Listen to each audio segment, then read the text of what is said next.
The old road was a local legend. Winding through the dense forest, it was known as the Road of Death. The tales of its haunted nature dated back to the early 1900s, when the road was first paved. Over the decades, countless drivers had met their untimely end there, under mysterious circumstances. The locals warned travelers to avoid it, especially at night. But the allure of the supernatural was too strong for some to resist. It was a moonless night, the sky an inky black canvas, dotted sparsely with stars. The wind howled through the trees, making the leaves rustle like whispers of the dead. Sarah, a young journalist with a penchant for the paranormal, had decided to investigate the road's legends for her latest article. Armed with only her camera, flashlight, and a notepad, she drove her beat-up car into the heart of the forest, the tires crunching over the gravel.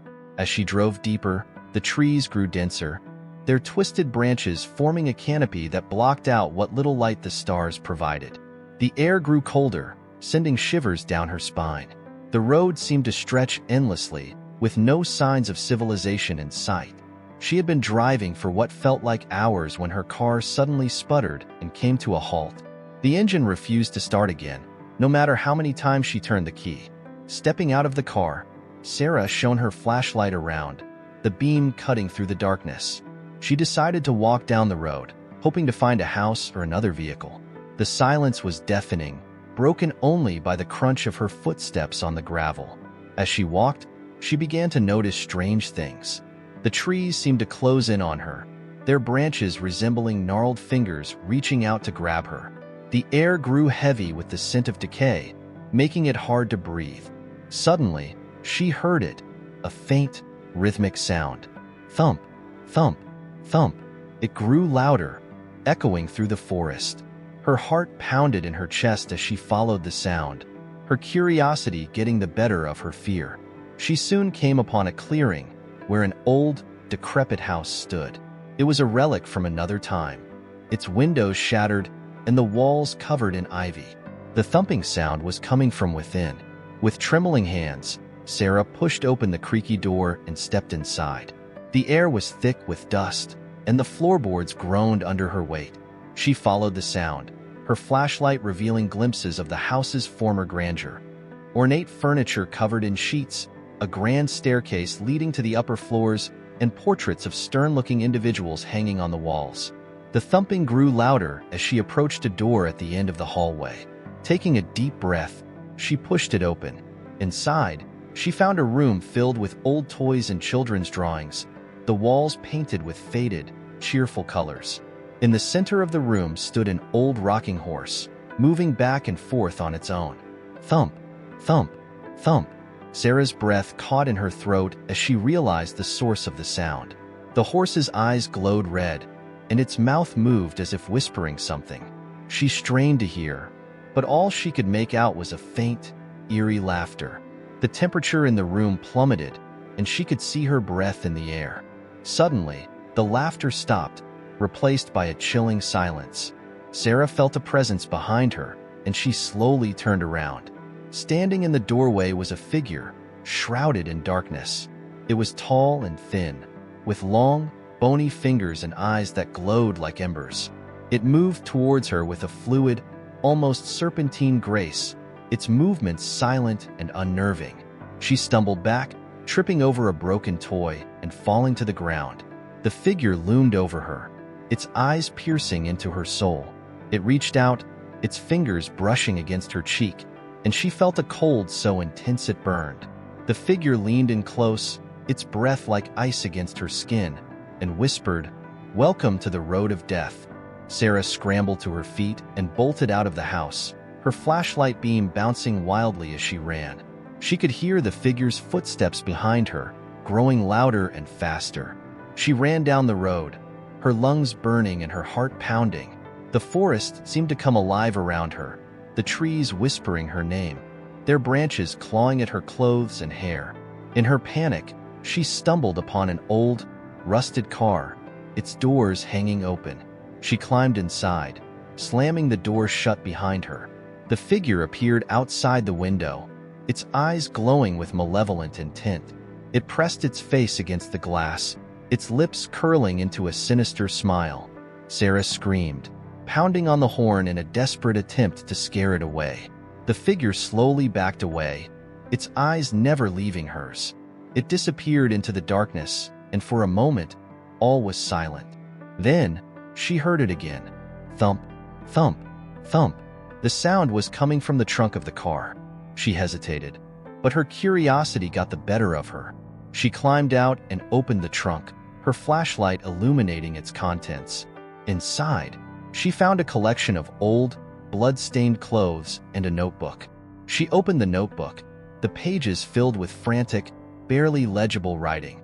It told the story of the road, of the countless souls who had perished there, and of the figure that haunted it. The last entry sent chills down her spine. No one escapes the road of death. Sarah slammed the trunk shut and clambered back into the car. She fumbled with her phone, desperately trying to get a signal, but the screen remained blank. Panic surged through her veins as she looked around, realizing just how isolated she was. The forest was a living entity, a vast, unending sea of darkness. The road, which had once seemed like a straightforward path, now felt like a maze designed to trap her.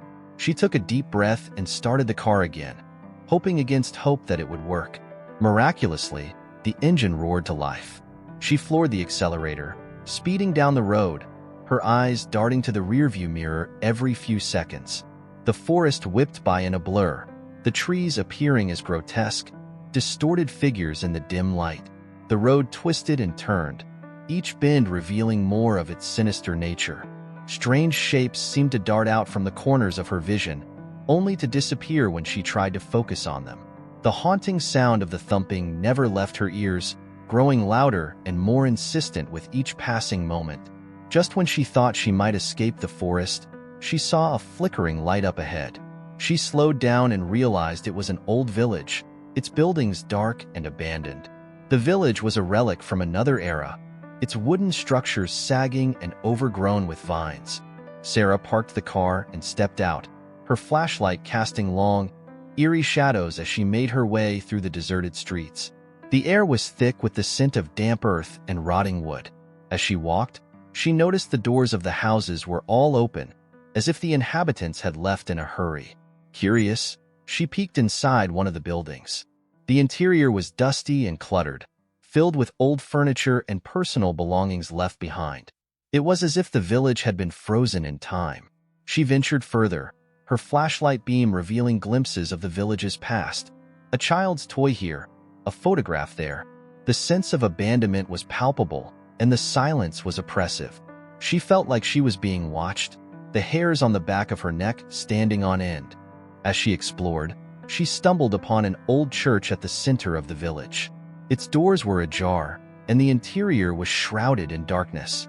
She pushed open the heavy doors and stepped inside, the sound echoing through the cavernous space. The church was in ruins, its pews overturned and its stained glass windows shattered. At the altar, she found a large book, its pages yellowed with age. She opened it, her flashlight revealing drawings and symbols that sent chills down her spine. The book told the story of the village, of how it had once been a thriving community until the arrival of the figure. The villagers had tried to fight it, but one by one, they had fallen victim to its malevolent power. The last entry in the book was a desperate plea for help, written in a shaky hand. The figure cannot be defeated. It is a curse upon this land. We are all doomed. As she read those words, she felt a cold breeze sweep through the church, extinguishing her flashlight. She was plunged into darkness, the only sound the faint thump, thump, thump of the rocking horse in the distance. Sarah's breath came in short gasps as she tried to relight her flashlight. She managed to get it working just as she heard footsteps approaching. She spun around, her heart pounding, and saw the figure standing at the entrance of the church. It moved slowly towards her, its eyes glowing with an unholy light. She backed away, her mind racing. There had to be a way to escape, to break the curse.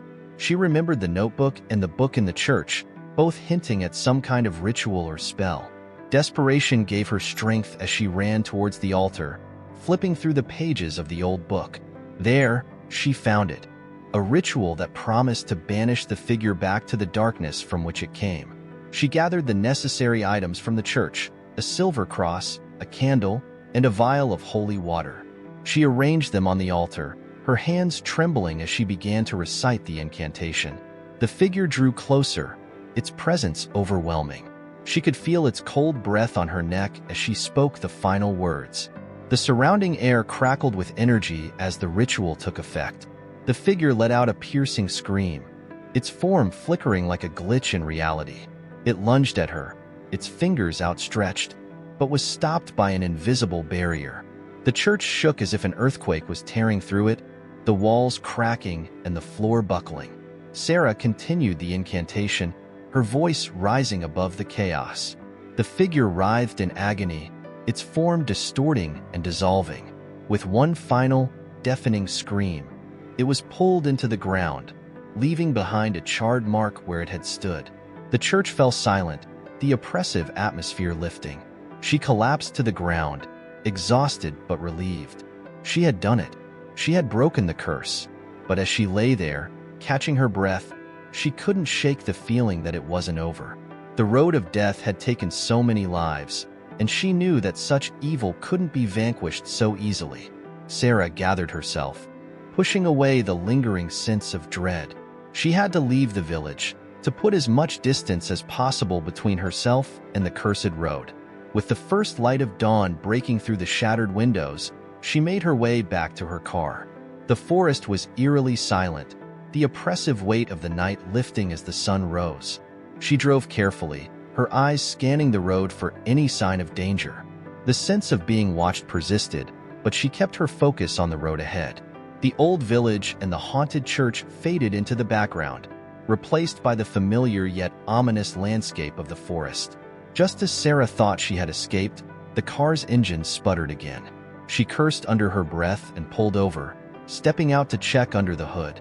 As she did, a familiar sound reached her ears: thump, thump, thump. Her heart raced as she turned to see the figure standing in the middle of the road, its eyes glowing with renewed malevolence. Determined not to be its next victim, she grabbed the silver cross and the vial of holy water from her bag. The figure advanced, its movements slow and deliberate. Sarah stood her ground, chanting the incantation she had learned in the church. The figure recoiled slightly but continued its approach, its eyes burning with hatred. She threw the holy water at it, and the figure screamed, its form flickering. With renewed vigor, she held up the silver cross, the light from the rising sun reflecting off its surface. The figure howled, its body dissolving into a dark mist. Sarah continued the incantation, her voice steady and strong. The air crackled with energy as the figure struggled against the force of the ritual. Sarah could feel the ground tremble beneath her feet as the figure was pulled into the earth, leaving behind only a charred, smoldering mark. The oppressive atmosphere lifted completely, replaced by the tranquil sounds of the forest waking up. Breathing heavily, she realized it was finally over. The figure had been banished, and the curse of the road of death had been lifted. She stood there for a moment, letting the reality of her victory sink in. The road, once a place of terror, was now just a quiet stretch of asphalt winding through the forest. Sarah got back into her car, the engine starting without issue. As she drove away, she felt a sense of relief and exhaustion. She knew that she had been lucky to survive, and that the road would never truly be safe. But for now, the terror had been vanquished, and she could return to her life. She drove until she reached the nearest town, where she stopped at a diner for a much-needed meal. As she sipped her coffee, she couldn't help but think about the countless souls lost to the road of death. She made a promise to herself to tell their stories, to ensure that the legends of the haunted road would not be forgotten. Years later, Sarah published a book detailing her harrowing experience and the history of the road of death. The book became a bestseller, captivating readers with its blend of horror and history. She became known as the journalist who had survived the road of death, and her story was told and retold, becoming a part of local legend. The road itself remained, a quiet stretch of forest path that many continued to avoid. But Sarah knew that the real danger had been vanquished, at least for now. She had faced the darkness and emerged victorious, and her story served as a warning to those who might be tempted to explore the unknown. The Road of Death remained a place of mystery and legend, but it was no longer a place of terror. Thanks to Sarah's courage and determination, its dark secrets had been brought to light, and its curse had been lifted. For now, the road was just a road, and the figure that had haunted it was nothing more than a memory.